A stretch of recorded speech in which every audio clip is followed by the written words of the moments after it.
Photo সেশনের জন্য আমরা এখানে বসেছি, তাহলে ভুল করবেন। আমরা সুস্পষ্ট ভাষায় এই সভা থেকে জানাইতে চাই যে কেন আজকে আমরা এখানে বসছি, এই বিষয়ে পরবর্তী নেতৃবৃন্দরা রাখতে সুবিধা হবে। শুধু কেন আমরা এখানে আজকে বসছি, আপনারা জানেন আজ থেকে 16-17 বছর আগে, যে 16-17 দিন আগে আমরা এখানে সমাবেশে বক্তব্য করেছিলাম।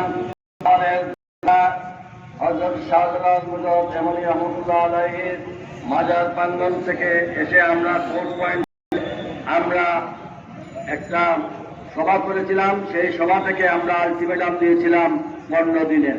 সেই 15 দিনের মধ্যে সরকার আমাদের দাবি কি পর্যায়ে কতটুকু করলেন সে বিষয়ে জানার পর আমরা আপনাদের সামনে হাজির হব। আজকে 17 দিনের মাথায় আমরা আপনাদের সামনে হাজির হয়েছি। 15 দিন পর আমরা কিন্তু বিভিন্ন পর্যায়ে আমাদের যারা এই সিলেট আন্দোলনের সাথে যারা সম্পৃক্ত তার সকলকে নিয়ে আমরা পরামর্শ করলাম। সেই পরামর্শক্রমে আমরা আজকের এই অবস্থান ধর্মঘট। এত তাড়াতাড়ি আমরা যে একটা শক্ত অবস্থান ধর্মঘটে গেলাম তার পিছনেও আমাদের কিছু বক্তব্য রয়েছে। কারণ আপনারা জানেন নভেম্বর মাস শেষ করলেই ডিসেম্বর মাসের প্রথম সপ্তাহে হয়তো বা ডিসেম্বর মাসেই আমাদের সাধারণ নির্বাচনের তফসিল ঘোষণা হয়ে যাবে। যখন সাধারণ নির্বাচনের তফসিল ঘোষণা হবে তখন সকল উন্নয়ন কর্মকাণ্ড স্টপ হয়ে যাবে। তার মানে আমাদের এই দাবিগুলো আগামী 2 বছরেও আমাদের এগুলা পূরণ হবে না। কারণ পরবর্তীতে নতুন সরকার আসলে তারা বলবেন সংসদ বসুক, সরকার গঠন হবে, বাজেট ঘোষণা হবে, নতুন সরকারের পলিসি অনুযায়ী সেখানে নতুনভাবে কাজ হতে দেওয়া। দেখো আমরা আমাদের ভাগ্য থেকে আরো 3 বছর আমরা পিছিয়ে যাব। এই 3 বছর যদি আমরা অপেক্ষা করতে থাকি তাহলে সিলেটের মানুষ রাস্তাঘাটে কোনো যানবাহন চালাতে পারবেন না। সিলেট বিভাগে খোঁজ নিয়ে দেখেন, বিগত 2টি বন্যার কারণে সিলেট জেলা এবং সিলেট বিভাগে প্রত্যেকটি উপজেলা থেকে ইউনিয়ন কাউন্সিলের সকল রাস্তাঘাটের বেহাল অবস্থা। আপনারা সবাই এর সাক্ষী। কোন উপজেলার রাস্তাগুলো ভালো আছে? আপনারা বলেন আছে না? এই অবস্থা বাংলাদেশের বিভাগীয় শহরকে ক্ষতিগ্রস্ত রাস্তা করার ছিল।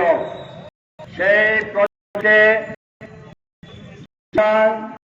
ঢাকা, রাজশাহী, খুলনা, বরিশাল আর সঙ্গে ছিল সিলেট। 2021 সালের এই প্রজেক্ট 2021 সালের এই প্রজেক্ট খুলনা, বরিশাল, অথচ একই সঙ্গের প্রজেক্টে সিলেটের প্রজেক্ট এখনো আলোর মুখ দেখে নাই। এই নিয়ে তারা বারবার পিএসি মিটিং সভা ফাইনাল করে যখন মন্ত্রণালয়ে যায় তখন মন্ত্রণালয় থেকে বলা হয় টাকা কমিয়ে পুনরায় উপস্থাপন করেন।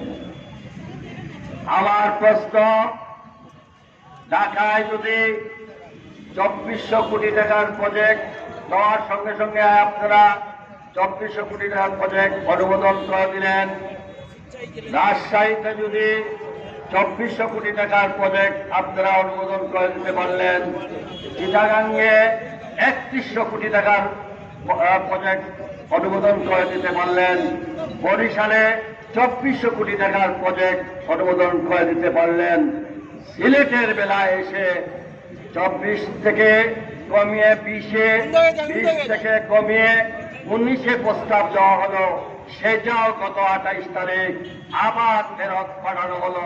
বললেন যে এটা আরো কমিয়ে কেন এই বিদ্বেষ সিলেটিদের জন্য?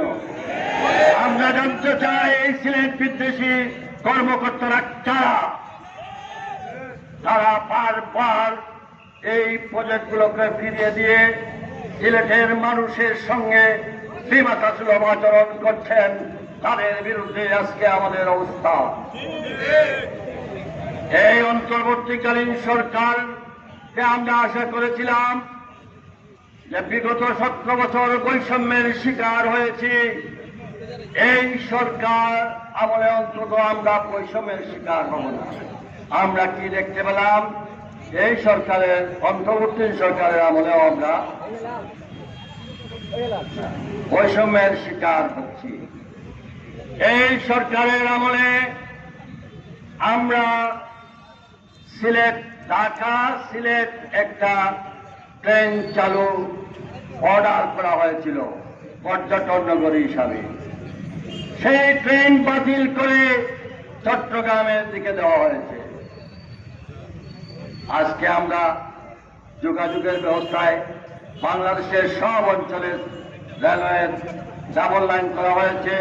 কম্পার্টমেন্টগুলোকে দেখেন, ভালো ভালো কম্পার্টমেন্ট দেওয়া হয়েছে।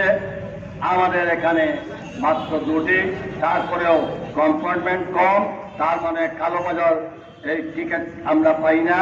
সব কিছু মিলিয়ে ঘন ঘন দুর্ঘটনা ঘটে, আমাদের এই রেল লাইনের উন্নতি হয় না।